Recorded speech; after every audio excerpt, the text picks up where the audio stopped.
अध्याय 2 गीता का सार। श्लोक 1 अर्जुन की कायरता के विषय में श्री कृष्ण अर्जुन संवाद। संजय उवाच तं तथा करिपयाविष्टमश्रुपूर्णाकुलेक्षणम् विषीदन्तमिदं वाक्यमुवाच मधुसूदनः। संजय बोले, उस प्रकार करुणा से व्याप्त और आंसुओं से पूर्ण तथा व्याकुल नेत्रों वाले शोकयुक्त उस अर्जुन के प्रति भगवान मधुसूदन ने यह वचन कहा। श्लोक 2 श्री भगवान उवाच कुतस्त्वा कश्मलमिदं विष्मे समुपस्थितम् अनार्यजुष्टमस्वर्ग्यं कीर्तिक्रम अर्जुन। श्री भगवान बोले, हे अर्जुन, तुझे इस असमय में यह मोह किस हेतु से प्राप्त हुआ? क्योंकि न तो यह श्रेष्ठ पुरुषों द्वारा आचरित है, न स्वर्ग को देने वाला है और न कीर्ति को करने वाला ही है। श्लोक 3 क्लैब्यमास्म गमः पार्थ नैतत्वयुपपद्यते क्षुद्रं हृदय दौर्बल्यं त्यक्त्वोत्तिष्ठ परन्तप। इसलिए हे अर्जुन, नपुंसकता को मत प्राप्त हो, तुझमें यह उचित नहीं जान पड़ती। हे परंतप, हृदय की तुच्छ दुर्बलता को त्याग कर युद्ध के लिए खड़ा हो जा। श्लोक 4 अर्जुन उवाच कथं भीष्मः संख्ये द्रोणं च मधुसूदन इषुभ्यः प्रतियोत्स्यामि पूजार्हावरिसूदन। अर्जुन बोले, हे मधुसूदन, मैं रणभूमि में किस प्रकार बाणों से भीष्म पितामह और द्रोणाचार्य के विरुद्ध लड़ूंगा, क्योंकि हे अरिसूदन, वे दोनों ही पूजनीय हैं। श्लोक 5 गुरुन् हत्वा ही महानुभावा श्रेयो भोक्तुं भैक्ष्यं पीहलोके हत्वार्थ कामास्तु गुरुनि है भुंजीय भोगान रुधिर प्रदिग्धान। इसलिए इन महानुभाव गुरुजनों को न मारकर मैं इस लोक में भिक्षा का अन्न भी खाना कल्याणकारक समझता हूँ, क्योंकि गुरुजनों को मारकर भी इस लोक में रुधिर से सने हुए अर्थ और कामरूप भोगों को ही तो भोगूंगा।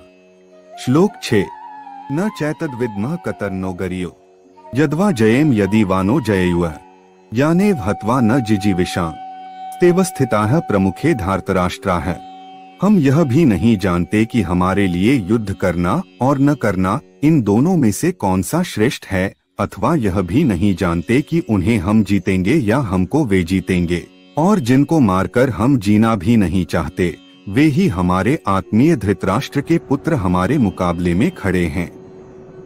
श्लोक 7 कार्पण्य दोषोपहत स्वभावः पृच्छामि त्वा धर्म सम्मूर्छेताः यच्छ्रेयः स्यान्निश्चितं ब्रूहि तन्मे शिष्यस्तेह शाधि मा त्वा प्रपन्नम।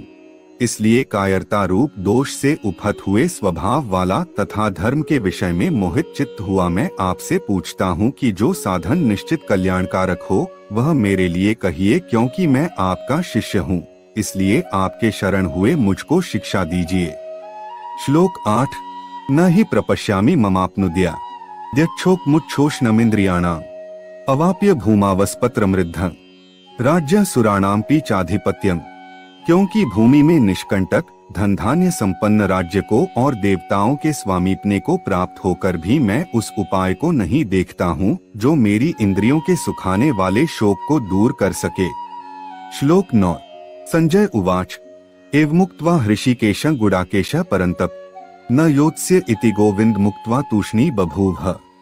संजय बोले, हे राजन, निद्रा को जीतने वाले अर्जुन अंतर्यामी श्री कृष्ण महाराज के प्रति इस प्रकार कहकर फिर श्री गोविंद भगवान से युद्ध नहीं करूंगा यह स्पष्ट कहकर चुप हो गए। श्लोक 10 तमुवाच ऋषिकेशः प्रहसन्निव भारत सेनयोरुभयोर मध्ये विषीदन्तमिदं वचः।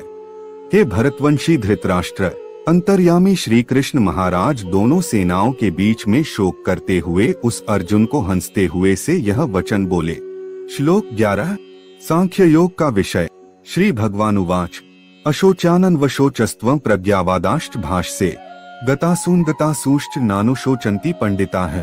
श्री भगवान बोले, हे अर्जुन, तू न शोक करने योग्य मनुष्यों के लिए शोक करता है और पंडितों के से वचनों को कहता है, परंतु जिनके प्राण चले गए हैं उनके लिए और जिनके प्राण नहीं गए हैं उनके लिए भी पंडित जन शोक नहीं करते। श्लोक 12 न त्वेवाह जातु नासन न त्वा नेमे जनाधिपाः न चैव न भविष्यामः सर्वे वयमतः परम। न तो ऐसा ही है कि मैं किसी काल में नहीं था, तू नहीं था, अथवा ये राजा लोग नहीं थे, और न ऐसा ही है कि इससे आगे हम सब नहीं रहेंगे।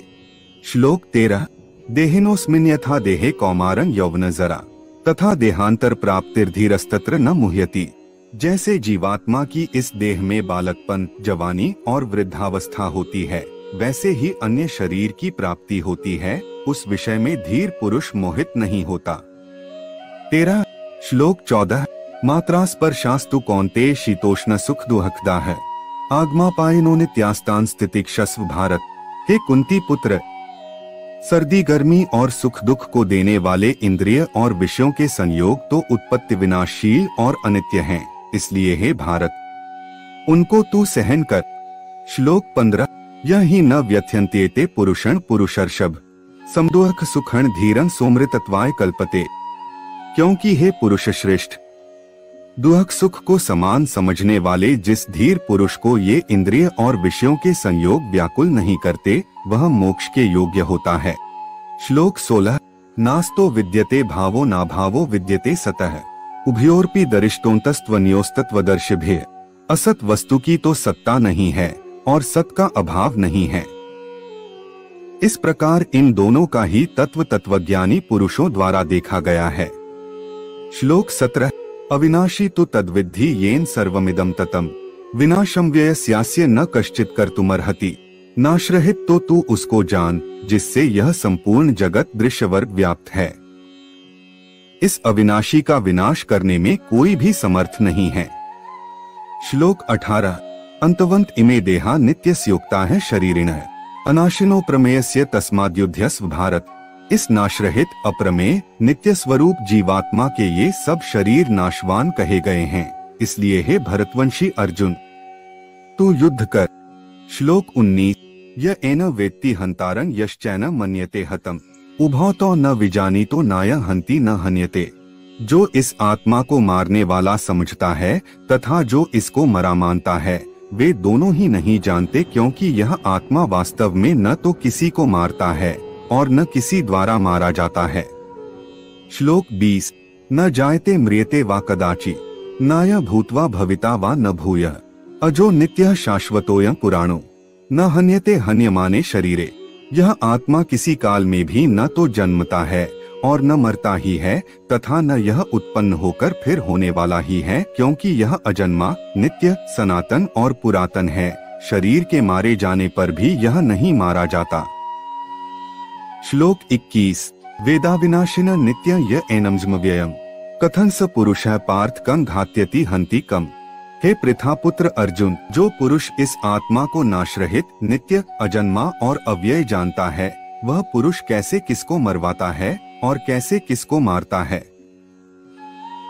श्लोक 22 वासांसि जीर्णानि यथा विहाय नवानि गृह्णाति नरो प्राणी तथा शरीराणि विहाय जीर्णा न्यन्यानि संयाति नवानि देहि। जैसे मनुष्य पुराने वस्त्रों को त्याग कर दूसरे नए वस्त्रों को ग्रहण करता है, वैसे ही जीवात्मा पुराने शरीरों को त्याग कर दूसरे नए शरीरों को प्राप्त होता है। श्लोक 23 नैन छिन्दन्ति शस्त्राणि नैन दहति पावकः न चैन क्लेद्यन्त्यापो न शोष्यति मारुतः। इस आत्मा को शस्त्र नहीं काट सकते, इसको आग नहीं जला सकती, इसको जल नहीं गला सकता और वायु नहीं सुखा सकता। श्लोक 24 अच्छेद्योयम दाह्योयम क्लेद्यो शोष्य एव च नित्यः सर्वगतः स्थाणुर्चलोय सनातनः। क्योंकि यह आत्मा अच्छेद्य है, यह आत्मा अदाह्य, अक्लेद्य और निःसंदेह अशोष्य है तथा यह आत्मा नित्य, सर्वव्यापी, अचल, स्थिर रहने वाला और सनातन है। श्लोक 25 अव्यक्तोयम चिन्त्योयम विकार्योयम उच्यते तस्मादेवं विदित्वैनं नानुशोचितुमर्हसि। यह आत्मा अव्यक्त है, यह आत्मा अचिंत्य है और यह आत्मा विकार रहित कहा जाता है। इससे हे अर्जुन, इस आत्मा को उपर्युक्त प्रकार से जानकर तू शोक करने